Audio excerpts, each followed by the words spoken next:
আশা করছি ভোটের আগে মাননীয় মুখ্যমন্ত্রী মানে শুভেন্দুবাবু যখন বিরোধী দলনেতা ছিল তখন তিনি কী বলেছিল আপনাদের সবারই মনে আছে। তো ভোট হওয়ার আগে কিন্তু উনি যেখানেই প্রচারে যেত ওনার কিন্তু একটাই স্লোগান ছিল যে প্রত্যেক মহিলার অ্যাকাউন্টে পৌঁছে যাবে ৩,০০০ টাকা, মানে অন্নপূর্ণা যোজনার টাকা। আর কি বলেছিল যে সমস্ত মহিলার জন্য বাস পরিষেবা ফ্রি, সরকারি বাসের পরিষেবা ফ্রি। কি হলো, ভোটটা তো হয়ে গেল, আমরা মহিলারা কিন্তু লোভে পড়ে সবাই বিজেপিকে ভোটটা দিয়ে কিন্তু জিতিয়ে ক্ষমতায় নিয়ে আসলাম। এবং শুভেন্দুবাবু মুখ্যমন্ত্রী হওয়ার পরে উনি কিন্তু ওনার কথা কিন্তু রাখতে পারলো না। কীরকম কথা রাখতে পারলো না? অন্নপূর্ণা যোজনার সমস্ত মহিলার অ্যাকাউন্টে টাকা উনি দিতে ব্যর্থ হয়েছে।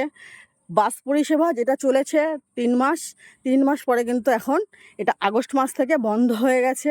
কারণ কি, বাসওয়ালারাই বলছে যে না, এটা 3 মাসের পলিসি ছিল, 3 মাস আমরা ফ্রি দিয়েছি আধার কার্ড দেখে, এখন আর হবে না। এখন কাদের হবে?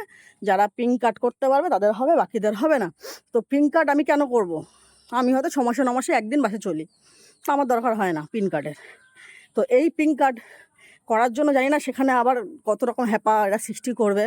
কারণ কি, এরা যেটাই লঞ্চ করছে সেটার পিছনে একটা হ্যাপা এত বড় বড় দিয়ে যাচ্ছে যে মানুষ অস্থির হয়ে যাচ্ছে, মানুষ পাগল হয়ে যাচ্ছে, সাধারণ মানুষের পায়ের ঘাম মাথায় পড়ে যাচ্ছে।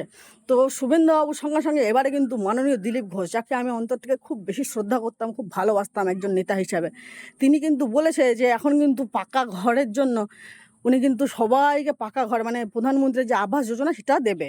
মানে সবাইকে, মানে কি, যাদের হয়তো এরকম ব্যাপার যে আগে যেটা ছিল শুধু যাদের মাটির বাড়ি বা দরমার বাড়ি বা কাঁচা বাড়ি, সোজা বাংলা কথায়, তাদেরকে দেওয়া হতো। কিন্তু এখন কিন্তু উনি আবার নতুন টোপ দিচ্ছে কি, যাদের দেওয়াল পাকা আছে কিন্তু মাথার উপরে ছাদটা পাকা নেই, তারাও কিন্তু অ্যাপ্লাই করতে পারবে এই প্রধানমন্ত্রী আবাস যোজনার জন্য। জানি না এটার পিছনে কত বড় একটা ধাপ্পা চাপা দেওয়া রয়েছে। তোমরা জানতে পারলে অবশ্যই আমাকে কমেন্ট করে জানিও। আর ভিডিওটা জনস্বার্থে একটু বেশি করে শেয়ার করে দিও।